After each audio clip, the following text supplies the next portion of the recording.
To the woman who fed me, raised me, and showed me exactly who I never want to be.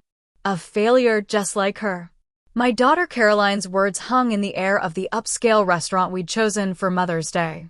Her perfectly manicured hand held up a champagne flute, her smile wide and cruel. The table, filled with my son-in-law, Richard, my 2 grandchildren, and a few family friends, burst into uncomfortable laughter. I sat frozen, my hands trembling slightly in my lap. At 65, I'd thought I was past being surprised by life. Clearly, I was wrong. "Mom, you look shocked," Caroline said, her voice dripping with false concern. "Did you really think we'd keep pretending everything was fine forever?" The waiter arrived with our appetizers, oblivious to the tension. I thanked him quietly, buying myself a moment to breathe. "Caroline, perhaps this isn't the place," Richard started, but she cut him off. "It's the perfect place. After all, Mom always cared so much about appearances." She reached into her designer handbag and slid an envelope across the white tablecloth. It stopped directly in front of my plate. "Go ahead, open it," she urged, taking a sip of champagne. With unsteady fingers, I opened the envelope and pulled out a glossy brochure. Sunset Gardens Assisted Living Facility. Attached was an application with my name already filled out and a sticky note. * moving day next month. We've already paid the deposit. *. My throat tightened. Not from sadness, from rage. The kind of slow-burning anger that had been building for years. I looked at my daughter's face. So similar to my own at her age, yet somehow a stranger's. When had this happened? When had my little girl, who used to curl up in my lap during thunderstorms, become this cold woman who saw me as nothing but a burden? Memories flooded through me. Working 2 jobs after her father left us when she was 7, putting her through college despite my own dreams being put on hold. The quiet pride I felt when she graduated law school. I raised my water glass slowly, meeting her eyes directly. To the daughter who thinks this is the end of my story. Her smile faltered slightly. I could see confusion cross her face. She'd expected tears, begging, perhaps even public humiliation. She hadn't expected calm defiance. "Mom, be reasonable," she said. "You're living alone in that big house, forgetting things sometimes. Last month, you left the stove on." "Once," I said quietly. "In 40 years of cooking." "It's not safe," she continued as if I hadn't spoken. "Besides, we have plans for the house." And there it was, the truth slipping out. This wasn't about my well-being. It was about my 4-bedroom Victorian home in a rapidly gentrifying neighborhood. The home I'd poured everything into keeping after the divorce. The home where Caroline and her brother had grown up. The home that was now worth over $1 million. "What plans?" I asked, though I already knew. Richard cleared his throat. "Caroline thought we could renovate it. The kids could each have their own rooms, and that sunroom would make a perfect home office for me." My grandchildren, 10 and 12, looked uncomfortable. They loved visiting my house with its quirky rooms and the treehouse their grandfather had built decades ago. "I see," I said, folding the brochure and placing it back in the envelope. "And my opinion on this doesn't matter?" Caroline's eyes hardened. "Mom, let's be practical. You're getting older. Dad left you nothing when he divorced you. You've barely saved anything for retirement. The money from the house will pay for Sunset Gardens for years." What she didn't know, what I'd never told anyone, was that her father hadn't left me completely empty-handed. Robert might have abandoned his family for his young secretary 25 years ago, but guilt had made him generous in ways Caroline never knew about.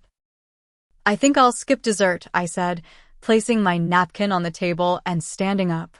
"Thank you for the enlightening lunch."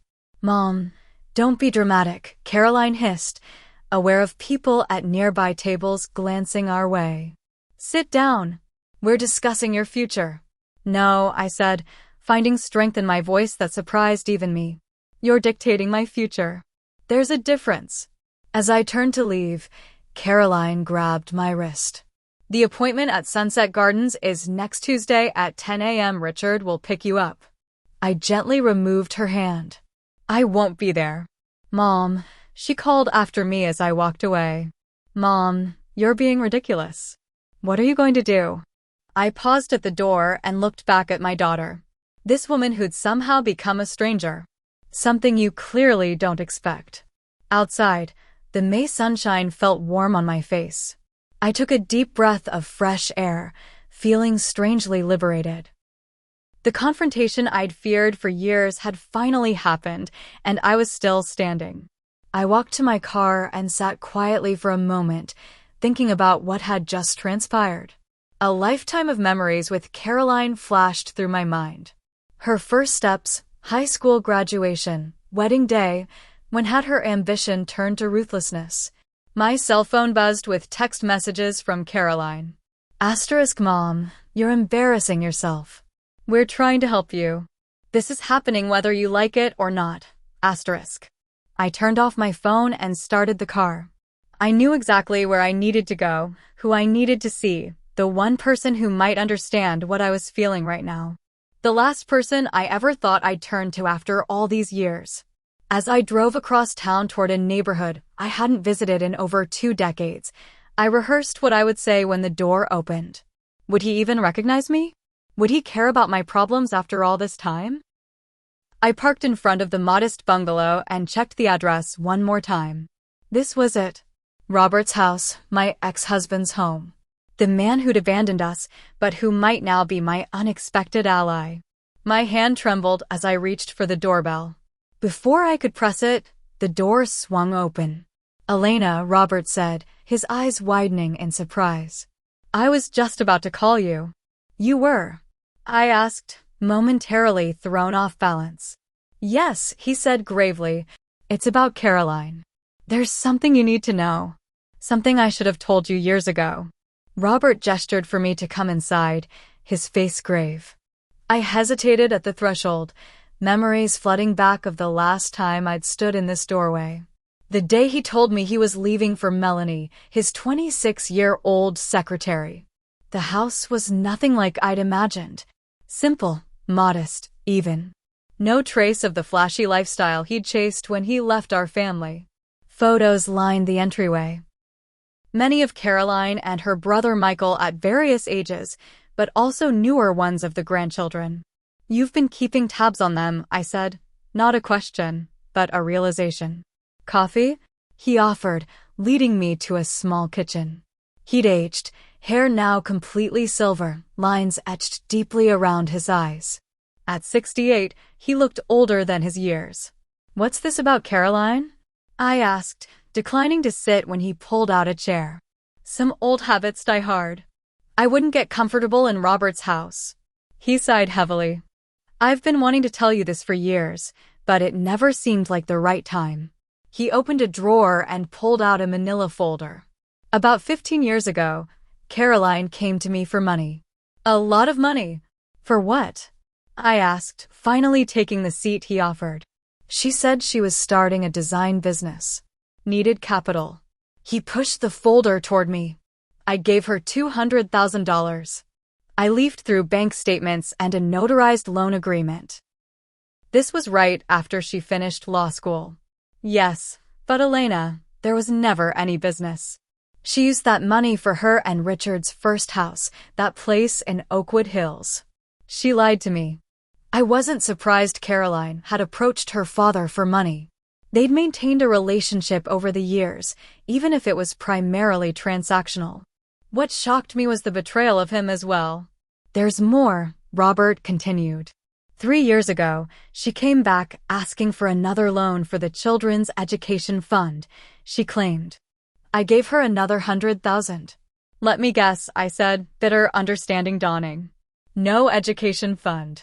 Luxury cars and that vacation home in Lake Geneva. Robert's voice cracked slightly. I'm not innocent in any of this, Elena.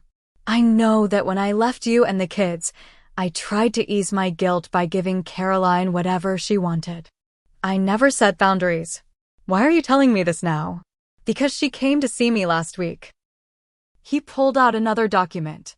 She wanted me to sign this. It's a statement claiming you're mentally incompetent, that you need to be in assisted living. She said you've been forgetting things, becoming paranoid. My hands shook as I read the paper. This is dated 3 months ago. She's been planning this for a while. Elena. The nursing home, taking your house, all of it. When I refused to sign, she threatened to tell her children the real reason I left, not the sanitized version we all agreed on, which is Robert looked away, shame evident in his slumped shoulders, that I'd embezzled from my company to support Melanie, that I didn't just leave for another woman, but that I was almost prosecuted. You kept quiet about it to protect the kids, and I've been paying you back ever since. The secret we'd kept for 25 years.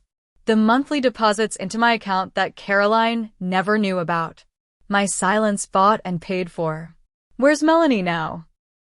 I asked, suddenly noticing the lack of a feminine presence in the house. Left 10 years ago for someone younger, naturally. A hint of bitter irony tinged his voice. Poetic justice, I suppose. I almost felt sorry for him. Almost. So, what exactly is Caroline after? I asked, though I already suspected the answer. Everything, Elena. Your house, my remaining savings. She found out about the payments I've been making to you. She thinks I've been supporting you because you're helpless, not because it was compensation for keeping my secret. I closed the folder.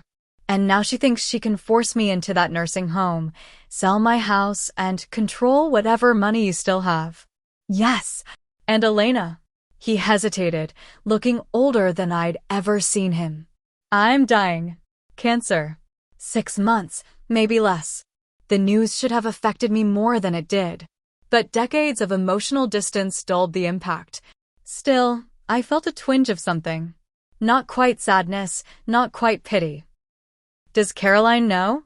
Not yet, but my will. He trailed off. Let me guess. You've left everything to her and Michael. He nodded. It seemed right at the time, but now, knowing what she's planning. He pulled out another document. This is my revised will. I'm leaving half to Michael, who has never asked me for a penny, and half to you. Me? I couldn't hide my surprise. Why would you? Because I owe you, Elena, for everything. And because I trust you to do the right thing with it. He pushed the papers toward me. There's about 1.5 million left. Not a fortune, but enough to ensure you'll never need to worry about a nursing home. Caroline can't touch it. My mind raced. This changed everything, but also nothing. The daughter I'd raised was still trying to strip me of my dignity, my independence, my home. There's something else, Robert said quietly. Something I found in Caroline's papers when she left them here last week. He handed me a real estate listing. My house, my home, with Caroline listed as the seller. The date of listing, next month. How could she possibly do this? I own that house outright. Robert slid another document across the table, a power of attorney form with what appeared to be my signature at the bottom. This is a forgery, I whispered, staring at the remarkably convincing signature. I thought it might be, Robert replied.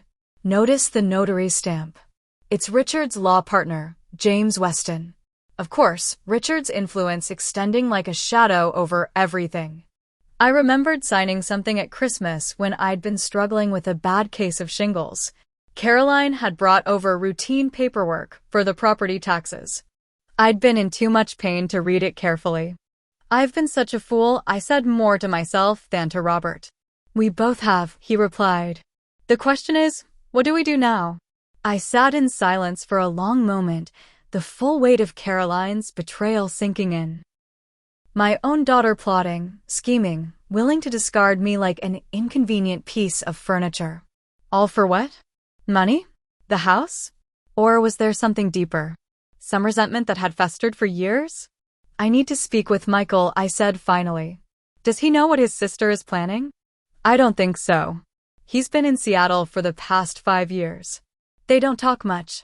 My son, always the quiet one, the peacemaker. We drifted apart after he moved across the country. Our communication reduced to holiday calls and occasional emails. But I knew in my heart he wouldn't be part of this. Elena, Robert said, reaching across the table to touch my hand tentatively. I didn't pull away, surprising myself. I know I have no right to ask anything of you, but please let me help fix this. Before I go. Part of me wanted to refuse on principle. Why should I accept help from the man who'd abandoned us? But the practical side of me, the side that had survived raising 2 children alone, that had worked multiple jobs and stretched every dollar, knew that this was no time for pride. All right, I said. But we do this my way. No confronting Caroline directly. Not yet. He nodded, relief evident on his face. Whatever you need. I need a lawyer, someone not connected to Richard's firm, and I need time to think, to plan.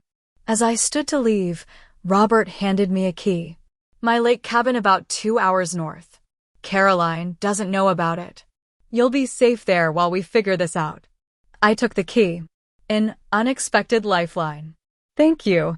Elena, he called as I reached the door. For what it's worth, I'm sorry. For everything. 25 years too late asterisk, I thought. But I nodded acknowledgement all the same. Back in my car, I sat gripping the steering wheel, my mind racing through options. I couldn't go home. Not now, knowing what I knew. Caroline might be monitoring me, waiting for a reaction to her Mother's Day ambush. My phone buzzed again. More texts from Caroline. Asterisk Mom, you're being childish. Call me. Richard is coming over tomorrow to discuss the paperwork. This is happening whether you want it or not. Asterisk. I turned the key in the ignition. Decision made. I needed distance, clarity, and most of all, a plan. Caroline thought she was dealing with a helpless old woman who would roll over and accept her fate. She was about to learn how wrong she was. As I drove north toward Robert's cabin, I made a mental list. Call Michael, find a lawyer, secure my personal documents, access my emergency savings. The initial shock was wearing off now, replaced by a cold, focused determination. My phone rang. Caroline again. I declined the call and then on impulse pulled over at an electronics store.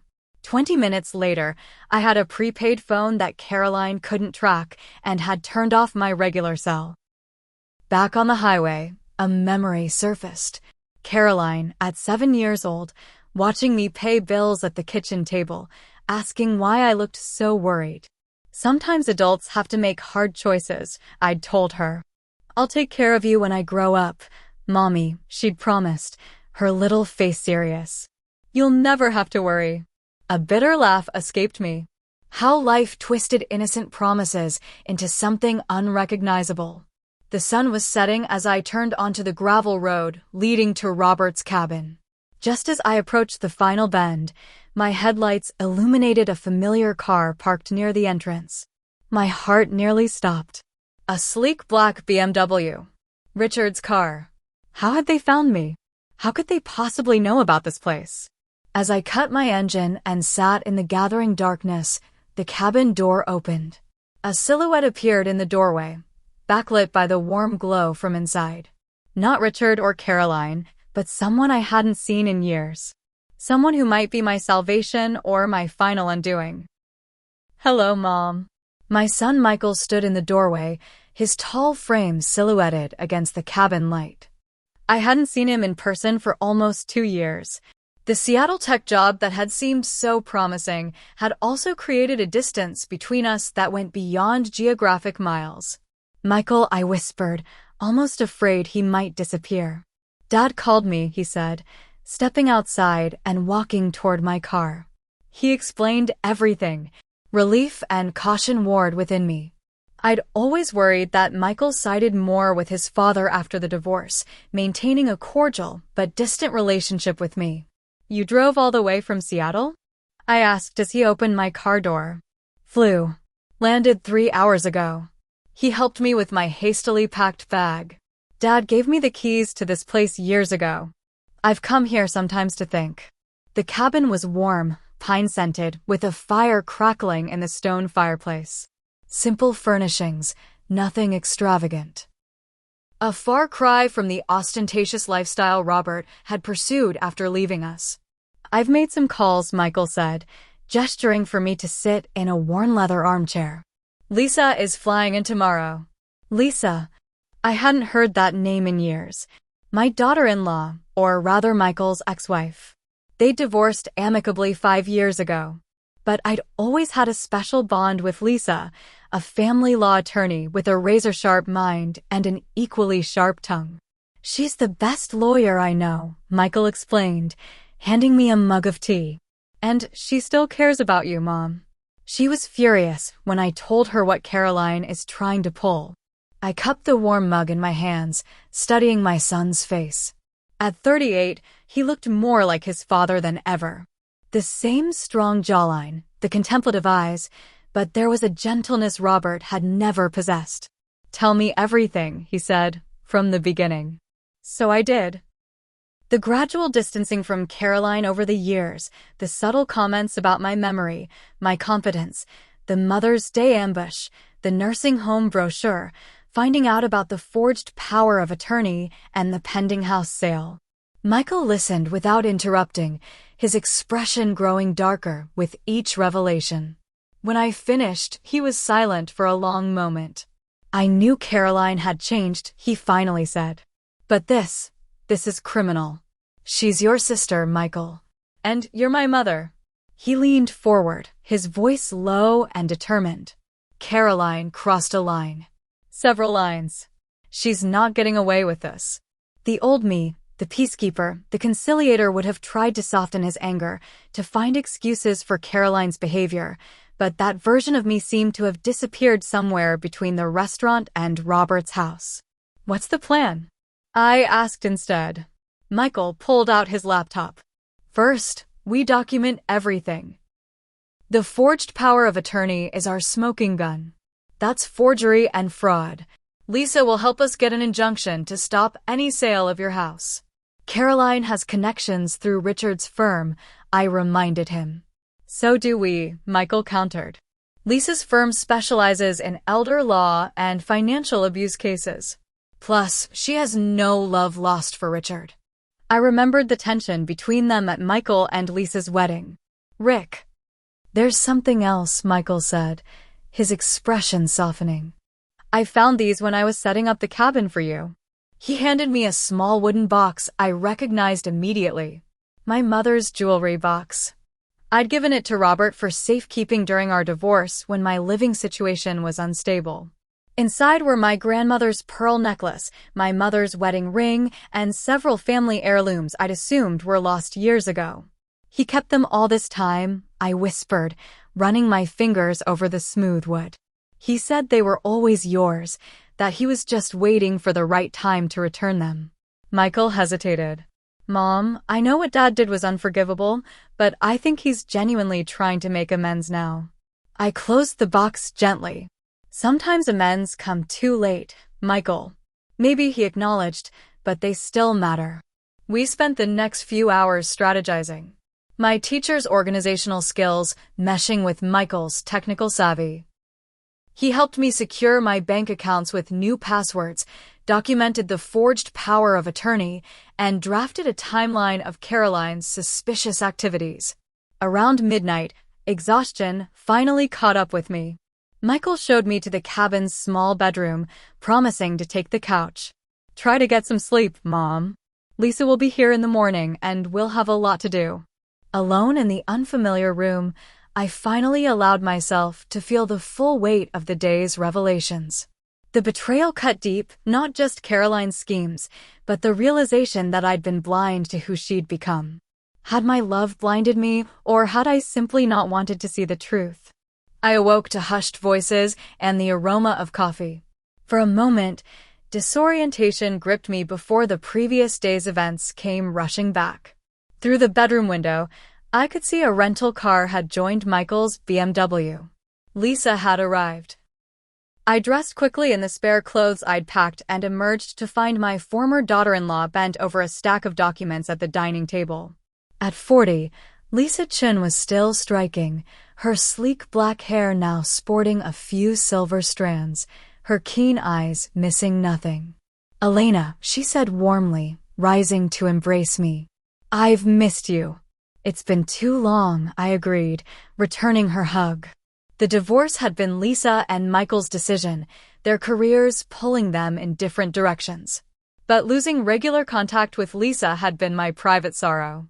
I hear your daughter is trying to pull some seriously shady business, Lisa said, getting straight to the point as always. Let me assure you, we're not going to let that happen. Michael poured me coffee as Lisa laid out her initial assessment. The power of attorney is clearly forged, and we can prove it with a handwriting analysis.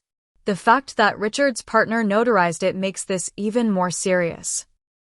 That's an ethics violation that could threaten his bar license. What about my house? I asked. I've already filed an emergency injunction to prevent any sale, Lisa said. But we need to move quickly.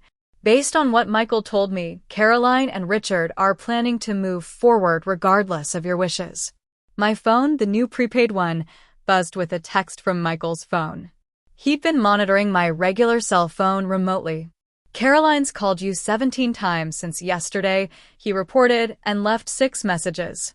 The last one says they're filing a missing persons report if they don't hear from you by noon. Let them, Lisa said with a hint of satisfaction. That actually works in our favor. When you show up safe and sound with legal representation, it makes them look either incompetent or manipulative. The cabin door opened and Robert entered carrying grocery bags. He nodded awkwardly to Michael and Lisa before addressing me. How are you holding up, Elena? Better than expected, I admitted. The anger was still there, but it had transformed into something more focused, more purposeful. I've been thinking, Robert said, setting down the bags, about the money I've been paying you all these years. Dad, maybe now isn't the time, Michael began. But I gestured for him to wait. What about it, Robert? We've always called it maintenance, but legally it's been more of a private arrangement. Nothing court-ordered. He glanced at Lisa. Would it be possible to reclassify those payments? Make them official somehow? Backdated. Lisa's eyes narrowed thoughtfully. What are you thinking? If those payments were officially part of a divorce settlement, they'd be harder for Caroline to challenge, right? And they'd establish a long history of financial support that contradicts her claim that Elena is destitute and needs her house sold. Lisa's expression shifted to respect. That's actually quite smart. We'd need to file an amended divorce decree. But given that both parties consent, it's doable. I studied my ex-husband, this man I'd once loved, then hated, and now viewed with complicated resignation. Why are you really doing this, Robert? He met my gaze directly. Because it's right, because I owe you. And because Caroline needs to learn that there are consequences to manipulation and deceit. A lesson I should have taught her long ago. The 4 of us worked through the morning, building our strategy piece by piece. Lisa's legal expertise, Michael's technological skills, Robert's financial resources, and my intimate knowledge of Caroline's patterns all combining into something formidable. Around noon, Lisa's phone rang. Her expression turned serious as she listened. Then she put it on speaker. Hello, Lisa Chin, she said formally.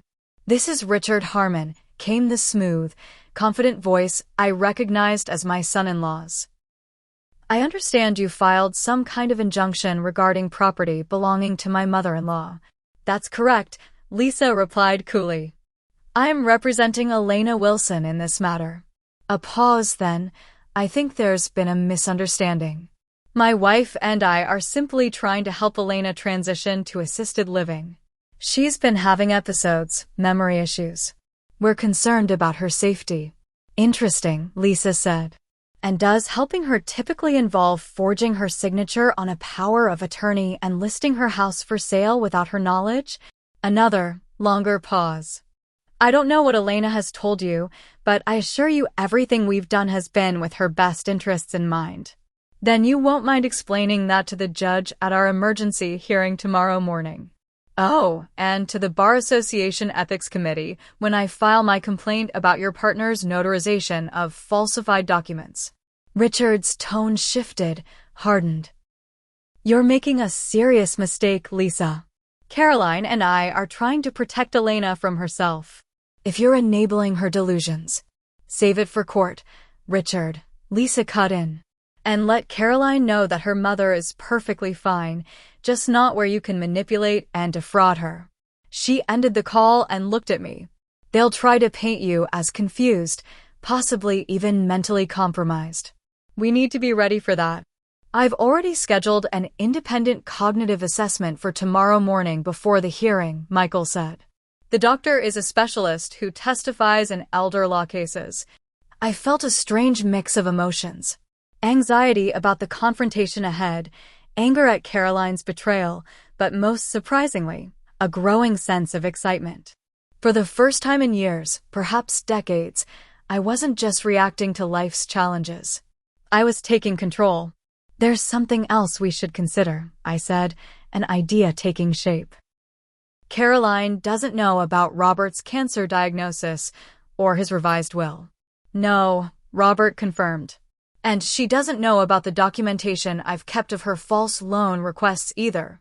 We could use that, I suggested, not as our first move, but as leverage if needed. Lisa looked impressed. You're thinking strategically, Elena. Good. Michael's laptop chimed with an alert. His expression darkened as he read the screen. What is it? I asked. They've escalated, he said grimly. Caroline just had the utilities shut off at your house and changed the locks. They're moving faster than we anticipated. Can they do that? I asked Lisa. Not legally, no. But they're trying to create a fait accompli. We need to move now before they can do any more damage. Agreed, Lisa said, gathering her documents. Elena, are you ready for this? It's going to get ugly before it gets better. I thought of Caroline's cold smile at the Mother's Day lunch, of her dismissive words. A failure just like her. I thought of the decades I'd spent supporting her, believing in her, loving her despite her growing ambition and materialism. Yes, I said, straightening my shoulders. I'm more than ready. As we prepared to leave the cabin, Michael pulled me aside. Mom, there's something else you should know. Something Dad didn't tell you. My heart sank. What is it? It's about Caroline's husband, Richard. Dad found something while looking through their loan documents. Michael hesitated. Tax records showing that Richard's law firm is in serious financial trouble. They've been hiding assets, taking out massive loans. I think Caroline isn't just being greedy. She's desperate.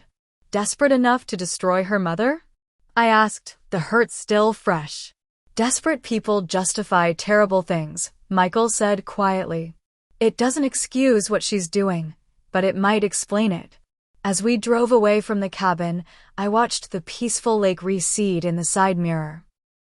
Ahead lay confrontation, painful truths, and the final unraveling of my relationship with my daughter. But for the first time in years, I felt a sense of purpose and clarity.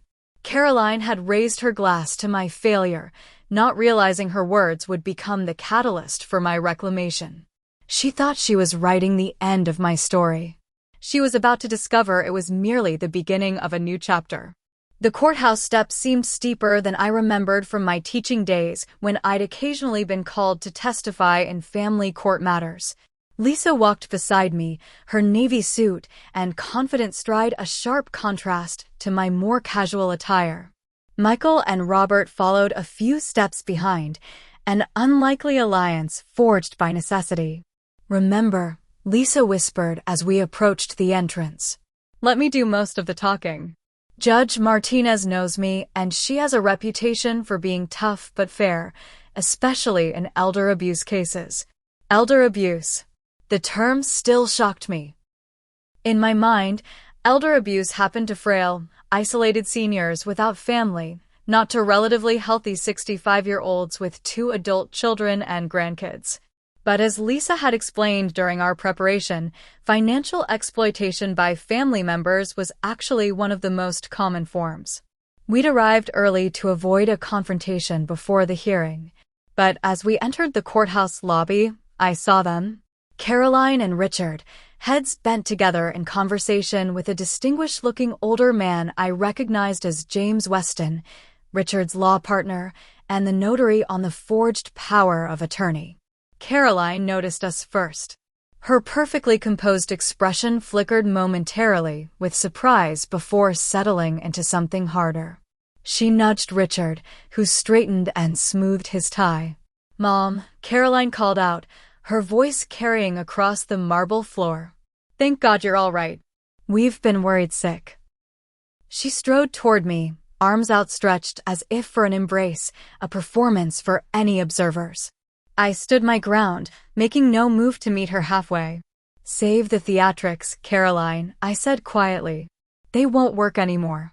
Her arms fell to her sides, her mask slipping just enough to reveal the calculation beneath. "What's going on? Dad? Michael? What are you both doing here?"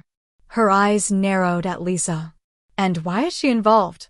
"Ms. Wilson has retained me as her attorney," Lisa stated formally. "All communication regarding this matter should go through me from now on." Richard stepped forward, his handsome face arranged in an expression of concerned confusion. "Elena, there seems to be some misunderstanding. We're only trying to help you. The house is too much for you to manage alone, and the equity would secure your care for years." "The only misunderstanding," I replied evenly, "is your belief that I would allow my own daughter to steal my home and lock me away."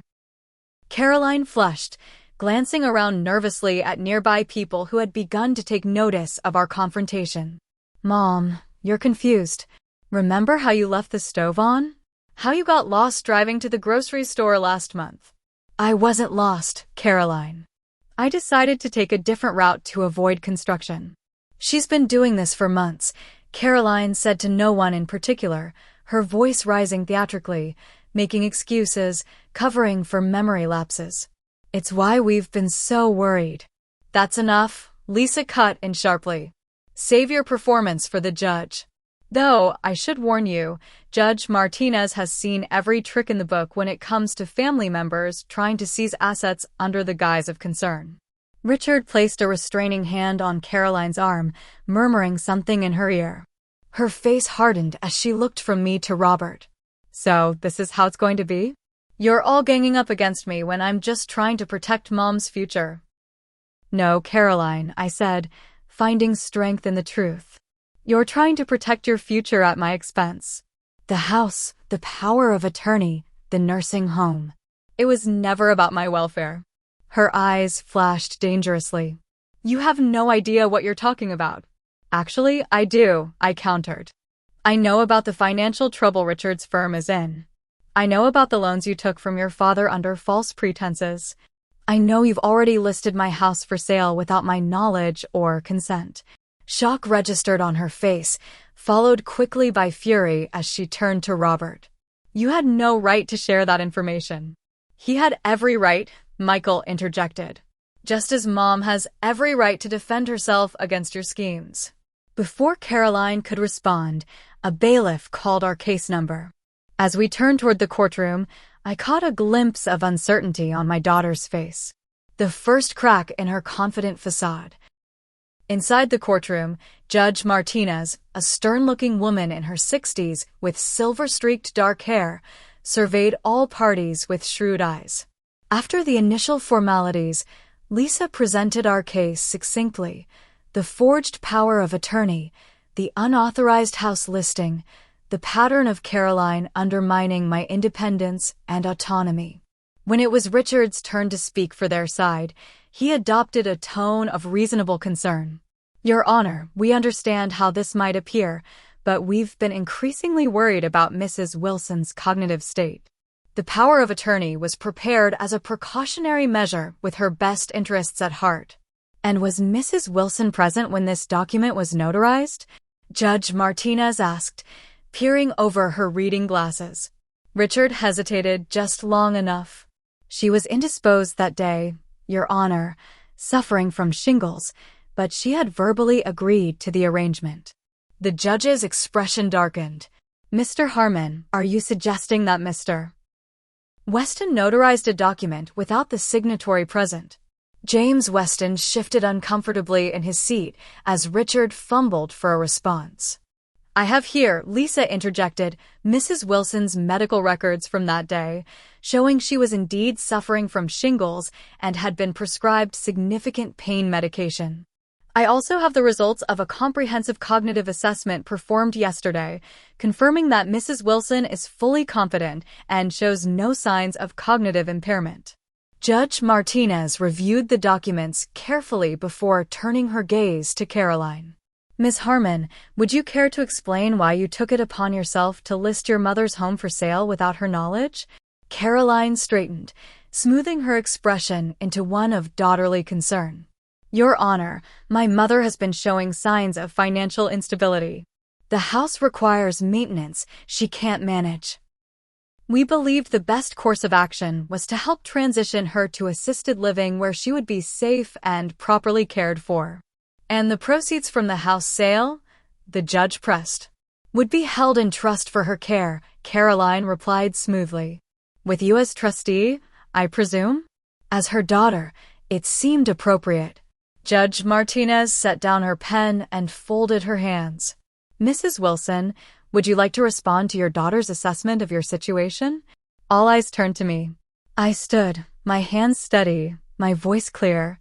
Your Honor, I have lived independently and managed my finances successfully for over 25 years since my divorce. I am retired but financially secure. My home is paid for. I have savings and I receive both a teacher's pension and regular support payments from my ex-husband. I am neither incapable nor destitute. I paused, looking directly at Caroline. My daughter's actions were not motivated by concern for my welfare, but by her own financial interests. She and her husband took steps to seize control of my assets without my knowledge or consent, using a forged document to do so. The hearing continued for another hour with financial records presented, testimonies given.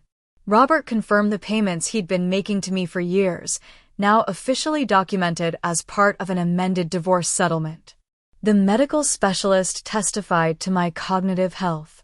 Michael provided evidence of the unauthorized changes to my house locks and utilities. Throughout it all, I watched Caroline's expression shift from confident to concerned to something close to panic as the weight of evidence mounted against her. Richard maintained his composure better, but the tightness around his eyes betrayed his growing awareness that their plan was unraveling. When Judge Martinez finally delivered her ruling, her words fell like hammer blows. The court finds clear evidence of attempted financial exploitation. The power of attorney is hereby invalidated. An injunction is granted preventing any sale of Mrs. Wilson's property without her explicit verified consent. Furthermore, I am referring this matter to the District Attorney's Office for potential criminal charges of forgery and fraud, as well as to the State Bar Association for ethics violations related to the improper notarization. She fixed Caroline and Richard with a stern look. You should both consider yourselves fortunate that Mrs. Wilson has not pressed for immediate prosecution. As we rose at the judge's dismissal, I caught Caroline's eye across the courtroom. The confident, calculating daughter who had raised a toast to my failure was gone, replaced by a woman whose carefully constructed world was crumbling around her. Outside in the corridor, Lisa squeezed my arm supportively. Phase 1 complete. You did wonderfully, Elena. What now? I asked, feeling strangely hollow despite our victory. Now, Michael said, we go home and make sure they haven't done any permanent damage. Home? The word carried both comfort and unease. The locks were changed, the utilities shut off, and more importantly, the sanctuary I'd created for myself had been violated by my own daughter's betrayal. As we walked toward the exit, a voice called out behind us, Mom, wait. I turned to see Caroline hurrying after us alone. Richard was nowhere in sight. Her designer suit was slightly rumpled now, her perfect hair coming loose. For a moment, I caught a glimpse of vulnerability that reminded me of the little girl she'd once been. Please, she said, her voice lacking its usual confidence. We need to talk. We need to talk, Caroline repeated, her voice lacking its usual commanding tone. I glanced at Lisa, who nodded slightly. "We'll wait by the car," she said, guiding Michael and Robert toward the exit. When we were alone in the corridor, Caroline and I moved to a quiet alcove near a window. The afternoon sun cast long shadows across the marble floor. For a moment, neither of us spoke. "Richard's gone to call our attorney," she finally said, her eyes not quite meeting mine. "I thought James Weston was your attorney." "Not anymore." She smoothed her skirt, a nervous gesture I recognized from her childhood. "He's afraid of being disbarred over the notarization issue. He's withdrawn from the case." I studied my daughter's face. This person who'd been willing to strip me of my dignity, my independence, my home. The anger was still there, simmering beneath the surface, but now mingled with something unexpected. "Pity." "Why, Caroline?" I asked simply. She flinched at the directness of the question. "You wouldn't understand." "Try me." She sighed, leaning against the window ledge. "Richard's firm is in trouble. Deep trouble, bad investments, a few cases that went sideways. We've been keeping up appearances, but we're drowning in debt." "So, you decided to solve your problems by taking my house, by forcing me into a nursing home?" "It wasn't like that." "Not at first." A hint of defiance crept back into her voice. "We really were concerned about you living alone. The plan was for you to move in with us temporarily while we renovated the house, then sell it at a profit. The nursing home idea came later when you started pushing back. When I refused to be a convenient solution to your financial problems, I corrected." Caroline's shoulders slumped. "You make it sound so calculated." "Wasn't it? It was survival," she countered. "Do you have any idea what it's like watching everything you've built crumble around you? The firm, our reputation, the children's private school tuitions." "Actually, I do," I said quietly. "When your father left us with nothing but debts and broken promises, I had to rebuild from scratch. I worked 2 jobs, clipped coupons, patched clothes instead of buying new ones so that you and Michael could have opportunities. That was different." "How?" "Because you have designer tastes and country club memberships to maintain." My voice remained level, but the words cut deep. "I made sacrifices for my children." "You were willing to sacrifice your mother." Caroline had no answer for that. She stared out the window at the courthouse square below, where ordinary people went about their lives facing their own private struggles. "What happens now?" she finally asked. "That depends on you," I replied. "The judge has referred the case for potential criminal charges. Lisa believes we have enough evidence for a conviction."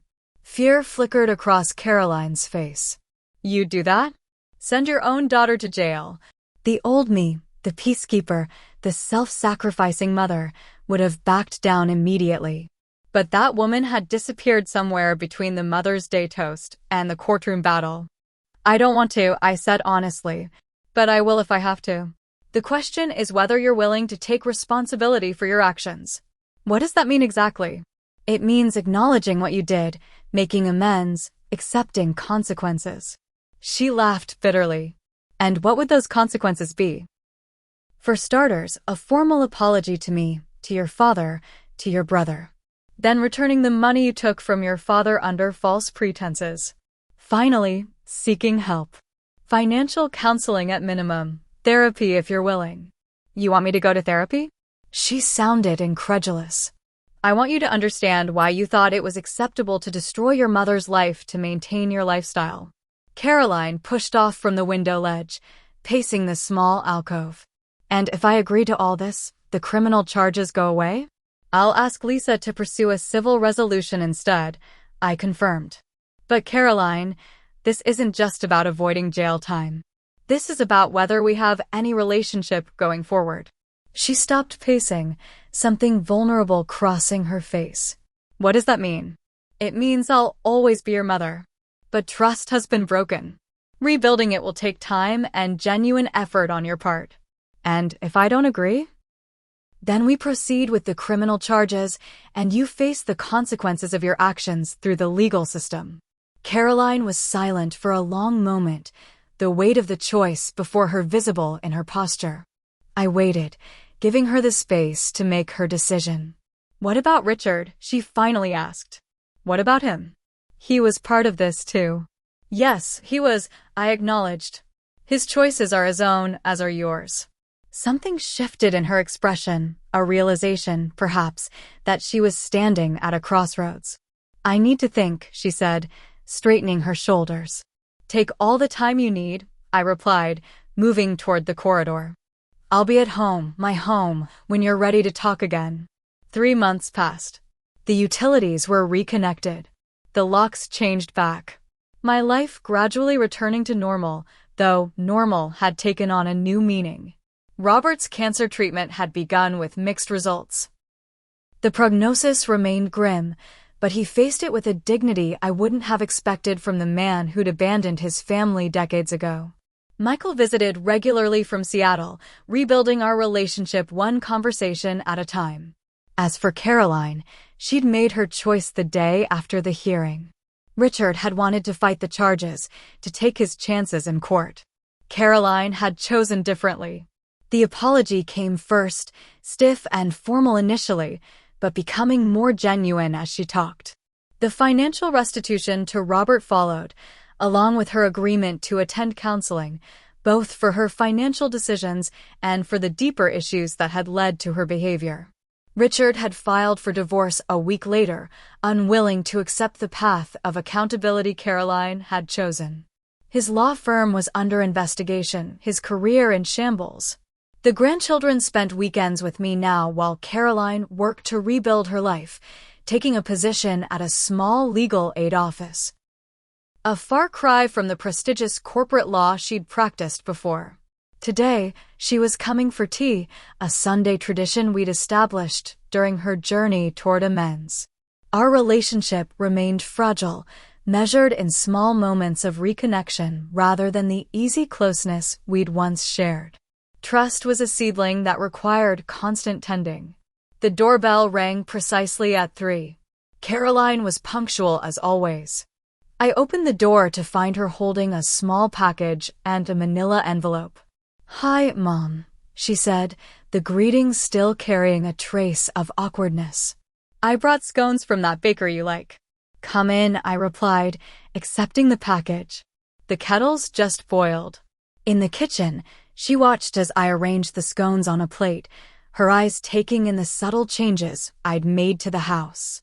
New curtains, a different arrangement of furniture, small assertions of my continuing independence. "How's Dad?" she asked, accepting the cup of tea I offered. "About the same. The treatments are difficult, but he's determined." I didn't elaborate on the growing friendship that had developed between Robert and me. Not romance, but a kind of peace neither of us had expected to find. Caroline nodded, turning the envelope in her hands nervously. "I have something for you from the counseling." She slid the envelope across the table, an echo of that Mother's Day lunch that seemed both recent and distant at the same time. Inside was a letter, handwritten on several pages. "It's everything I couldn't say out loud," she explained. "About why I did what I did, about the person I became without even realizing it." Dr. Sanderson suggested I write it all down. I set the letter aside for later, understanding its importance, but unwilling to shift the moment into heavier territory. "Thank you. I'll read it after you leave." "There's something else," she said, her voice steadier now. "I've been offered a position with the Elder Law Clinic. It's a huge pay cut from corporate law, but it feels right. Using my legal knowledge to prevent what I almost did to you." Pride, unexpected and warm, bloomed in my chest. "That's wonderful, Caroline." "Is it?" Uncertainty clouded her features. "Redemption isn't about erasing the past," I said, finding wisdom in words I hadn't planned. "It's about creating a different future." Her eyes glistened with unshed tears. "I don't deserve your forgiveness." "Probably not," I agreed with gentle honesty. "But you're working to earn it, and that matters." We sipped our tea in a silence that felt, if not comfortable, at least less strained than before. "The kids miss the treehouse," she said eventually. "They were wondering if they could come over next weekend to play in it." "I'd like that," I replied. The grandchildren had been cautious around me at first, confused by the family turmoil. Gradually, they'd relaxed, returning to the easy affection we'd always shared. As Caroline prepared to leave, she paused in the doorway. "Mom, can I ask you something?" "Of course." "That day at the restaurant when I gave you the nursing home brochure, you said, 'To the daughter who thinks this is the end of my story.' You seemed so certain even then. How did you know you'd find a way through?"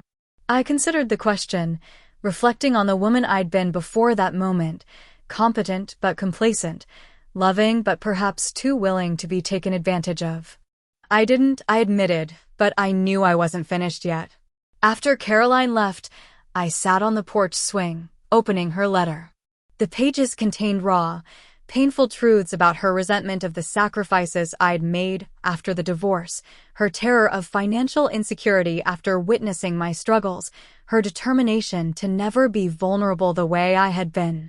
Beneath the calculated actions was a wounded child who'd learned the wrong lessons from watching her mother's resilience. Understanding didn't erase the harm done, but it created space for healing. I folded the letter carefully and went inside to call Michael, then Robert, making plans for a family dinner the following weekend. Not a reconciliation exactly, but a beginning. That evening, as I prepared for bed, I caught my reflection in the bathroom mirror. The woman looking back at me was different from the one who'd sat shocked and silent at that Mother's Day lunch. Stronger, clearer-eyed, unwilling to be diminished. Caroline's cruel toast had been meant to end my story, to write me off as a failure, an inconvenient obstacle to her plans. Instead, it had become the catalyst for my reclamation of my home, my independence, my sense of self-worth. I thought of the nursing home brochure, now a distant memory. My story wasn't ending. It was evolving. The future stretched before me, uncertain, but mine to shape. Tomorrow, I would call Lisa about the community legal clinic where I'd been volunteering, sharing my experience with other older adults facing similar challenges. Next week, I'd meet with the real estate agent about the small rental property I was considering as an investment. The following month, a weekend trip to Seattle to visit Michael. My last move hadn't been about revenge or punishment. It had been about reclaiming my power and setting boundaries that Caroline and everyone else would now respect. To the daughter who had thought it was the end of my story, it was merely the beginning of a new chapter, one written entirely in my own hand.